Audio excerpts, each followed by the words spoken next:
I'm excited to have the CEO of one of the most successful and prominent companies in the history of the American fitness industry on the show this week. The company actually predates the modern fitness industry. Adam Zeitsiff is the president and CEO of Gold's Gym. Gold's Gym was founded down the street in Venice Beach in 1965 and put on the map in the 1970s by its most famous member, Arnold Schwarzenegger. Arnold actually still works out at the same Gold's Gym in Venice today. There are currently over 700 Gold's Gyms across 29 states and 29 countries, and over 300 million 3 million members worldwide. I wish my businesses had 3 million members or 300 million members. I would take either one of those numbers. One of those members, by the way, is this week's guest, Gold's Gym CEO, Adam Zeitsiff. Adam, thank you for joining us. Oh, my pleasure. Thanks for having me. First question for you. Did you need to pass a 1-rep max test to become the CEO of Gold's? No, thankfully, I did not. Although I spent quite a bit of time in the gym, but that was not one of the tests, and I'm certainly glad. Okay, I wasn't sure about that. So I'm personally often asked, what is it that you do on a daily basis? And as an entrepreneur, it's a really challenging question to answer. What is it that you do on a daily basis, and what are the most interesting aspects of your job? And that's a good one. I think you're right. As an entrepreneur and as an executive in a business, I think the most interesting aspects of what I do every day is that every day is different. And for me and my personality as a former serial entrepreneur and now an executive and an operator, I love the fact that things are different. So for me, every day starts out pretty similar with my own personal routine, and then but really when you get to work, it's really everything is different. And my kids, when I was much younger, always asked me, "Hey, when you're the boss, what do you do all day? Like, what do you do?" And I said to them, and I don't think they got it when they were younger. They get it now. But I said, my job is to solve problems for people on my team so they can keep doing their job.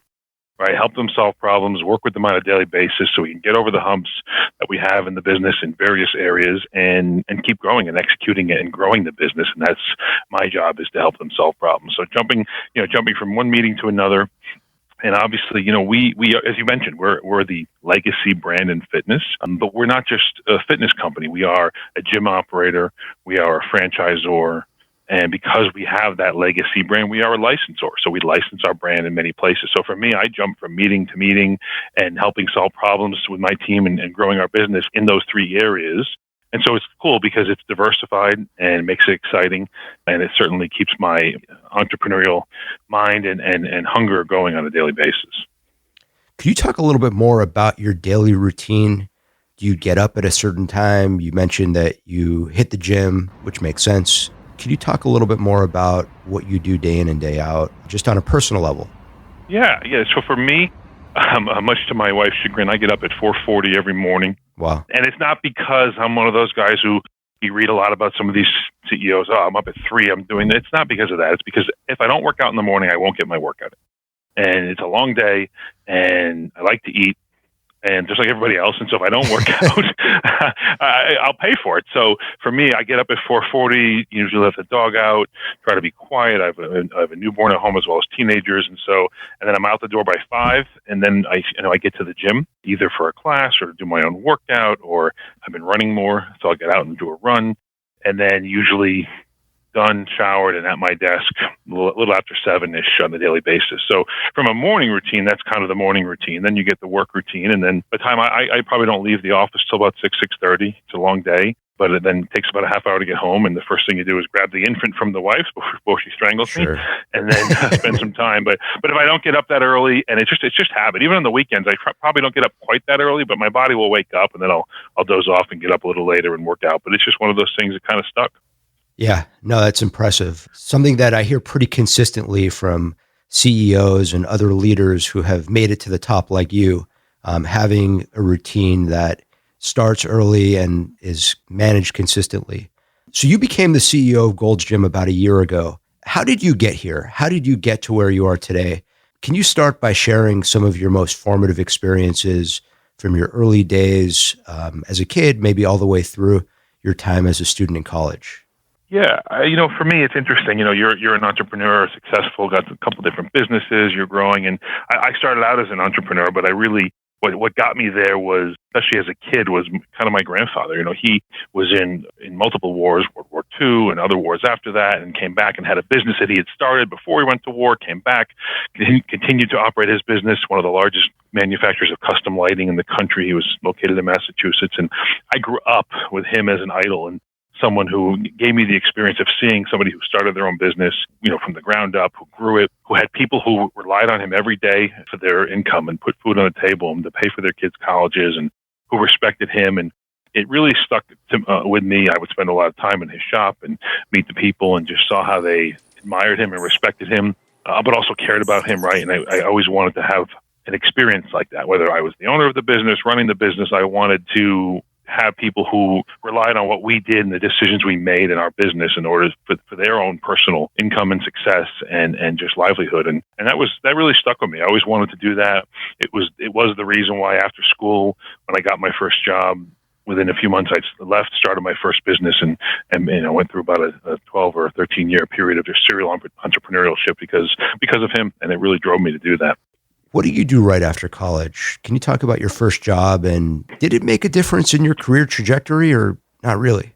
And it's funny you say that, because to me, the first job after college, people always say that'll make you, that'll get you going, that'll get you in the right path. Actually, for me, it was my first job in college. I had just about done my freshman year, met a gentleman who was going to my college. He was going part-time, a little older than me. We had the same class together, and he was working. Back then, I'm in my mid-40s, so this is back when computers and networks and local area networks and technology was still very new and expensive. And he was working in sales at a small local computer systems integrator, and they needed some help building computers, because back then you had to build them. and as a small company, you built them; they were clones, and you built the motherboard. And so I went down there for an interview and hired me on the spot. I started working the next day. My first job was helping with an audit they were doing at a company with some of their older technology. Next thing you know, that I'm building computers and helping them build things, and I learned how to build them from the ground up, brand new ones. And the next thing you know, I'm selling. And it was a small company, about 15 people, 2 owners, 2 partners. And as much as my grandfather taught me that I wanted to run a business, be an entrepreneur, they taught me what it's like. These guys live and breathe it. I ended up working there way more hours than my mother knew about in college. Made a really good living as a kid in college, and I worked there right through the end of college before I moved away to New York. And that was probably the thing that taught me how to run a business from all aspects. What's a purchase order? How do we do these things? How do we manage cash flow as a small business? How do we take care of our employees? So the 2 founders of that company took me under their wing and taught me a lot. And that was certainly made the difference in my career trajectory in terms of that aspect. Well, you kind of alluded to the theme of the show, 30-minute mentors, and talked a little bit about some mentors who are important to you. Can you talk a little bit about mentorship and the role it's played in your career, and how you try to act as a mentor today as the CEO of a really prominent company? Yeah, I've always had people who've just looked out for me in one way, shape, or form, even if it was just indirectly giving me advice. I mean, the gentlemen who started that company were always there for me. We stayed in touch for years afterwards. Super helpful. When I got out of college, moved to New York, got my first job there for 6 months before I even then left and started my first business. The gentleman who ran that company, who hired me, Paul, we still stayed in touch for years afterwards, gave me some good advice. And so I think it's really important that people who you try to emulate and look at, especially as an entrepreneur, which is not an easy thing, they were super helpful in that area. And it's moved into the role today. And we have this program at Gold's Gym we called our Lift training program. And it's funny you mention it, because I literally, 2 meetings before this one, it's our leadership program, and you go through a program for 3 months, and you mentor people. So I mentor one of the participants, and these participants, have to apply for the program. They have to be approved by different levels of management, and we're there to, kind of help them grow in their roles. And they go through some education programs here and training, and then they also go off to a Harvard or a Stanford or one prominent university for a couple of those quick courses that they offer, and we send them up there. And I take a lot of what I learned from the folks that taught me and mentored me and apply it to that program, and it's really helped these people. And it's something that we try to do here at Gold's and help provide this mentor-mentee relationship, and it lasts way past the program, which is about 3 months. The person I mentored in the last program in the spring when I got back, and the one this summer, we talk regularly, and I still try to help them as much as I can. So it's really important, both historically, but also to get these leaders of the future in our company to grow. That's awesome. What are the most important skills that you think people should develop early on in their careers? And what advice do you have on how they can develop them? Yeah, I mean, for me, I think a variety of things are important. I think I wish someone taught me this when I was obviously younger, but I think for me, it was the first thing is, don't be afraid to fail at something you're doing. And it is a skill. I think it really is. And I think people don't realize that you have to fail to learn, and it's a skill in order to bounce back from that, right? And we unfortunately in this day and age where everyone gets a trophy and everyone wins, that doesn't work in the world of business. And to be able to gracefully take a failure and to learn from it and to build on it for the future and to look back on it a year or two later and go, I made that mistake. I'm going to apply that lesson here, even in the most simplest way. I think that's really, really important. And I try to teach our people here that when I talk to them. I said, we only succeed if we fail first. As silly as it sounds, I'm not trying to, be some philosophical leader here, but it makes sense. You've got to fail in order to get to the right solution. And some people don't handle it well. And I think for me, if I had learned that a little bit earlier in life, probably would have even helped in some other situations halfway through my career. But I think it's certainly important, and people need to understand that you only grow if you fail and only learn from those failures. It sounds like you weren't as fortunate as I was, because I was the captain of the worst baseball team in the history of baseball. Oh boy. And probably in the history of high school. So my baseball team, actually, my senior year of high school, we literally lost every single game that we played. And I was the king of failure. So talk about learning the hard way. I learned the hard way. And Indeed. I got that experience. And I think you were probably better off not having had that experience yourself. Well, certainly, I'm sure it was a tough lesson at the time, but I'm sure at least you can look back on it now and laugh. That's for sure. I learned that I wasn't going to be playing in the show. Taught me that pretty quickly. But I still love watching it. Absolutely. What would you say was the greatest failure in your career? And what did you learn from it? I think it's hard because I still make small mistakes every day, every week. We all make mistakes and do little things and learn from them. And it is certainly hard to pinpoint one of those. I think in one of my earlier entrepreneurial startup days, I think probably in one of the businesses we had, I think I always looked at that business. And as an entrepreneur, as you know, you try to look to the future and always see the success. You see the startup actually executing, and you see the product and market and people buying it and customers happy. And that's what drives you to get from nothing to that vision, right? And you look at that. And I think early on I had too much of that gleam in my eye in one particular startup that we had. And I didn't think enough about what could happen and what could happen if this didn't work. And in my mind, it was already working, which sometimes as an entrepreneur, that's a good thing, but sometimes it makes you not think of the failures. And in that particular business, I was already way ahead in my head. Everything was going great in my mind. In reality, it was not that it wasn't going great. It never even got there. And so for me, I look back at that. When I think about that startup often, and I try to apply those lessons to business, because you've always got to have a plan B, C, D, and E. And that's a big lesson I took from that.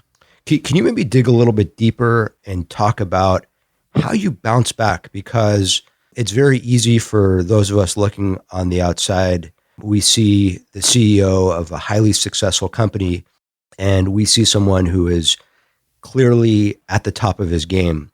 But what we don't see is the journey, and what we don't see are the ups and downs. And, Right. Everyone has struggles, big and small. And, one of the things that I think would be really inspiring to listeners would be to understand how you really came back from deep setback. It could be personal, it could be professional, but just the process of bouncing back and how you did it. Yeah, and as you know, as an entrepreneur, there's not always there's not the 8 stages of dealing with that, right? Like there is with other things in life. And I think for me, the first part was just actually coming to grips with the fact that it wasn't going to work, and that's hard because you always want to see, well, there's always a bright side, like in the movie, somebody always finds a way to save the day. Well, that doesn't always happen in business, and at the end of the day, you can't wait for the hero to come in. At some point, you just got to kind of call it a day and say, you know what? It's just not going to work. And I think that was the first piece of it. And then for me, the second piece was really, I had a good support system around me, whether it was both professional and personal, and just diving back in. What's the next project? Whether it's a new job because you weren't good in the other one, whether it's a new business because this one didn't go well. For me, it was just diving right back in, taking what I had learned, probably with eyes wide open a little more, after that one, and just diving back in again. And in that particular case, I was able to do that pretty quickly, dive back into an exciting young company that I was part of, as an investor, and then came on to as the operator. And it allowed me to apply those lessons I learned and then just keep going. And sometimes the best way to do it is just take your lickings and dive right back in. Very, very well said. What are your thoughts on how to build a winning organizational culture? That's interesting. It's the people who figure that out in our worlds do really well, right? Not just executives, Sure. people who deal with culture every day, and chief people officers who are dealing with culture. And I think the biggest thing for me that I look at here at Golds is, number one, I'm super transparent, probably a little too much. Sometimes my head of HR will kick me under the table, but I'm pretty transparent.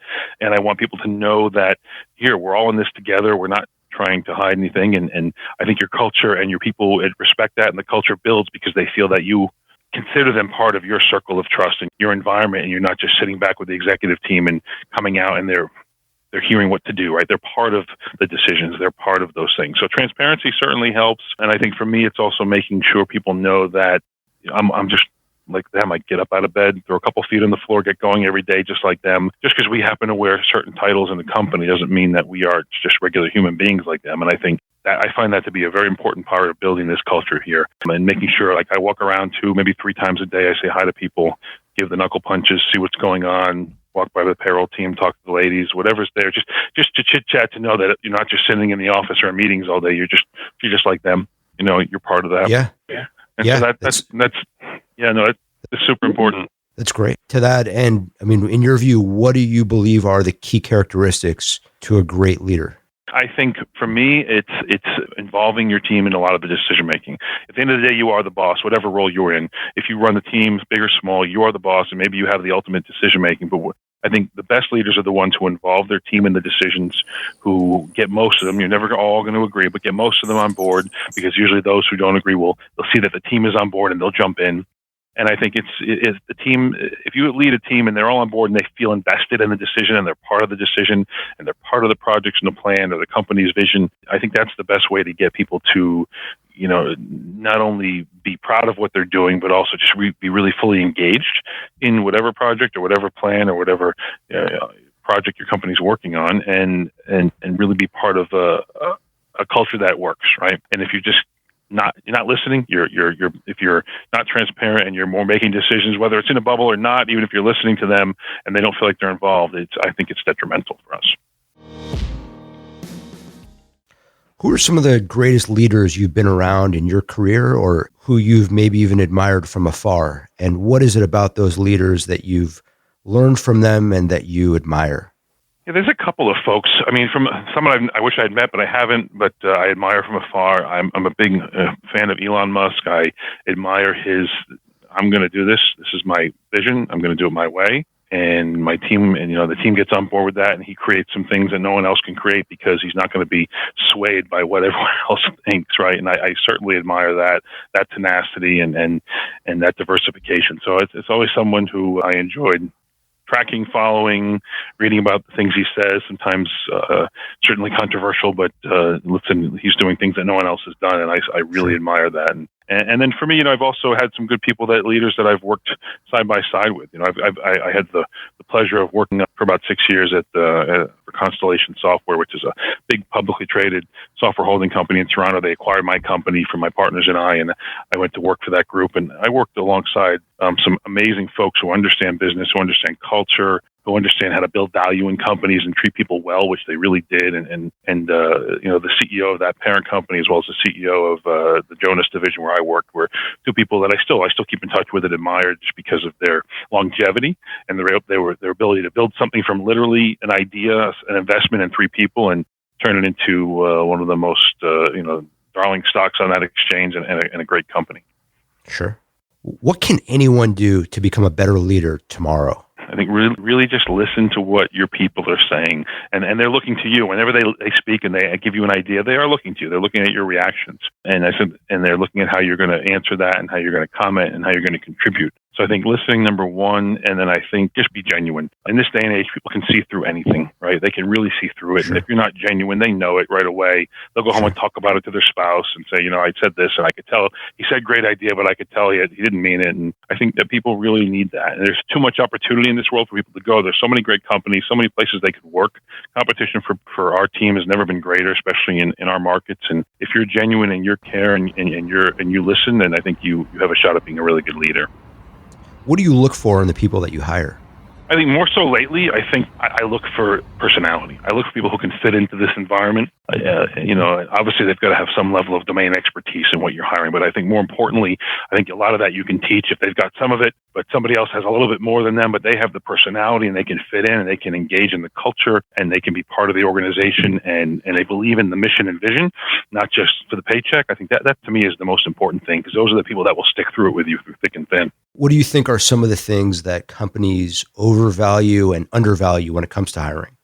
Yeah, I think this might be a controversial subject, but I think they overvalue how many degrees you have and how many letters are after your name. And I think they undervalue real world experience and undervalue just being able to look and say, this person, what have they been through? Not only the career they've had and people they work for, but what did they go through there? Somebody who worked at a company who was good at what they do, but that company was going through a turnaround and that person stayed there and helped them through it and was part of it.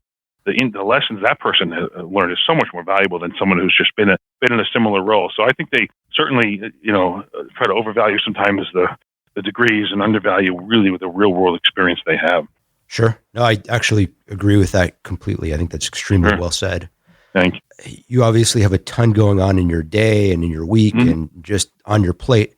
How do you most effectively manage your time and manage all of your competing priorities? Yeah, well, certainly as a former CIO and technology guy, I still at heart, I certainly need that technology piece. And if it didn't happen if it wasn't in my Outlook, right? So I'm always tracking my calendar. I'm a huge Evernote user, and I'm always tracking my notes in there. So I really keep a history of what we talked about, what's important for me. So between those aspects are certainly important, and I live and breathe by those every day. And then I think also for priority, I think it's just a matter of, unfortunately, as you know, when you're running businesses, sometimes it's whichever fire is the hottest, and which you can't argue with, and sometimes you have to go address those. But I think for me, it's when I came back here, we built. As a team, we decided what our kind of core pillars were going to be for the evolution of this brand. And I look at those pillars, and what I did, Adam, was I printed them out on a nice piece of paper. I had my graphics guys make them look all pretty with some logos, and I put them on every manager's desk. And I said, this is our pillars. I want you to look at them every morning when you come in. And if you're working on something, and this is what I do for myself, that is not on this list, meaning it's not helping one of the things on this list, as minute as it may be, then you're not focused and you're not prioritizing on the right thing. And that's kind of how I focus every day, is obviously dealing with urgent issues. But if I'm not focused on something that ties to those pillars, then I'm not in the right direction. I love that. That's great. That's great, tangible advice that I think I can apply and become a better leader by following. Can you talk a little bit more about Gold's brand strategy? How are you capitalizing on your historic brand? I'm actually curious. This is a marketplace that seems to reward companies that are trendy and fresh, and Gold's doesn't necessarily seem to fit into either of those categories, but it does have this incredible history to it. How do you square that circle? And can you talk about just sort of the thought process behind it and what's going on behind the scenes? Yeah, it's interesting. You come and you work for such a brand that is iconic like us. And I always tell people, I go to countries on business and I see people wearing our T-shirts and we don't even have gyms there. Or when you look at movies and there's they talk about a gym membership, half the time it's about Gold's, or it's just a brand that people recognize, and it's good and bad, right? Because you do have that recognition, but to your point, you also, it's historic and is it trendy and fresh? And there's a lot of things out there. Fitness is a cool industry. There's always new concepts. There's always new segments. There's technology disruption. There's a ton of things happening here. And our strategy really is, we're getting back to what we're good at. And we're good at a couple things, many things, but with the core things we're known for, we're good at making people strong. And strong back in the 60s, 70s, and 80s used to be because you want to be strong for bodybuilding or whatever reason. And that's, and plenty of people who want to be bodybuilders work out at our gyms and other gyms alike. But now it's about being strong for life, right? And that's kind of where we're focusing, whether you're a dad who wants to be strong so you can hang out with your kids and play and not pass out in the backyard, or you want to go grab the groceries and hold a kid in one hand and bring him inside, whatever it is, you want to be a stronger grandmother, whatever it is, Gold's Gym is focusing on making people strong for life and helping them get success. And so we've kind of refocused our brand strategy on that. It's what we're known for. It's what we're good at. And we're really good at getting people results. And at the same time, we were known for being, helping create this segment. Like you said in the opening, we were known for helping create this segment. And we need to get back to that. And that means really focusing on becoming the best franchisor of full service, full amenity fitness out there. And we've been known for that for years, and we kind of shied away from that for a little while. And we're really refocusing on that global franchising and building our brand that way. Can you kind of talk a little bit more broadly about some of the key marketing and branding lessons that listeners can take away from what you're doing? What are some things that you think the audience would find valuable that they might be able to apply to their businesses? I think one of the things for us is if you have, we for a while we kind of shied away from, what our brand was known for and what we were good at, even our brand itself, and it kind of wasn't as prominent with it. And I think we realized that we needed to refocus back on that. And yes, here's the brand, but the brand has evolved.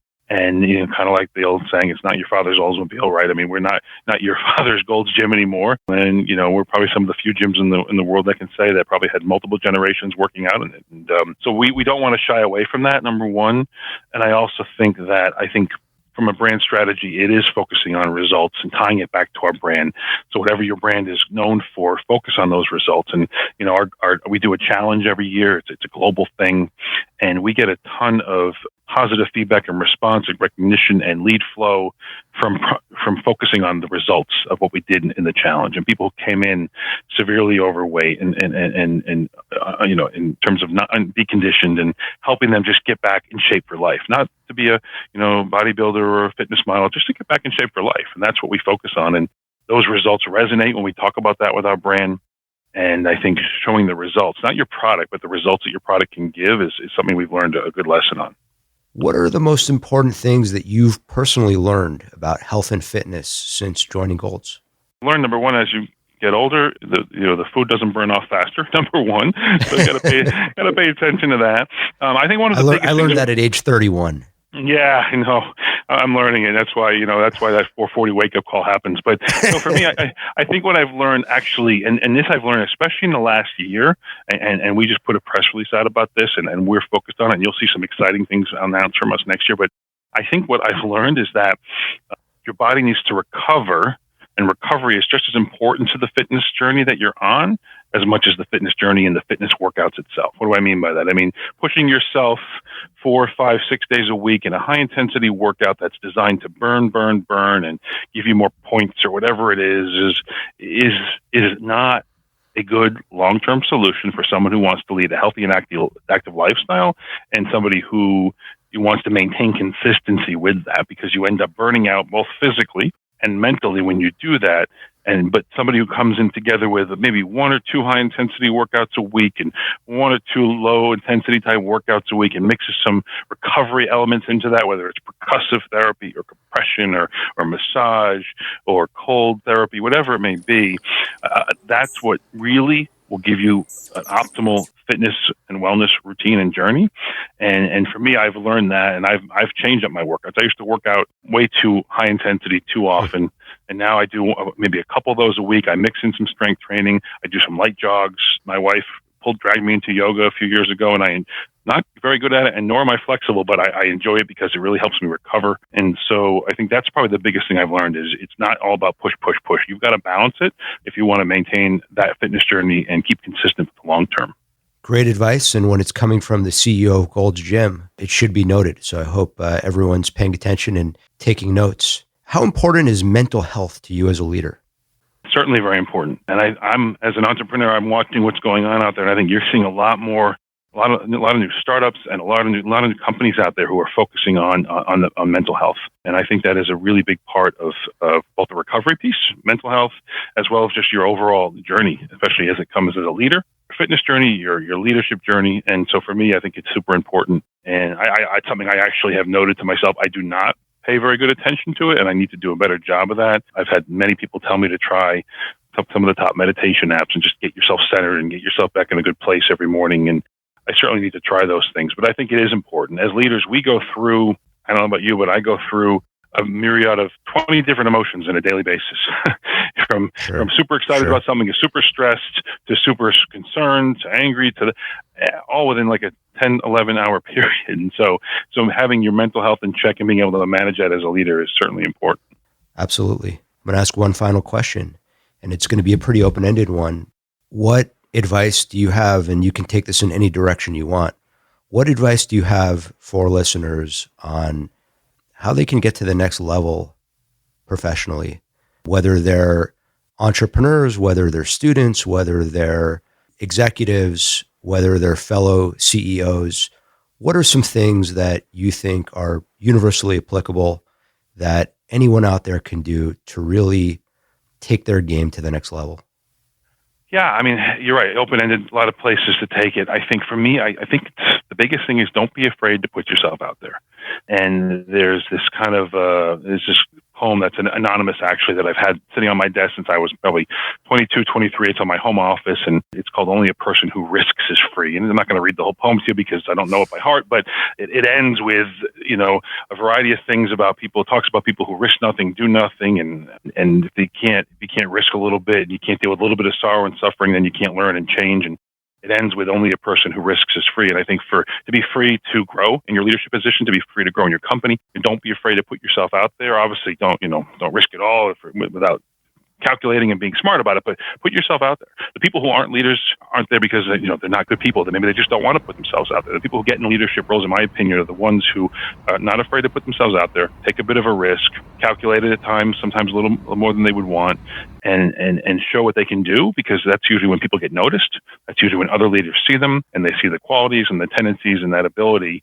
And then sometimes the risk will pay off, sometimes it won't, and then you'll learn from it. And the next time you make an attempt to put yourself out there and put a little risk on the table to advance in your career or in your business, it'll pay off for you. So I think for me, that's the most important thing, is don't be afraid to put it out there, take a little risk from time to time, because that's how people get ahead.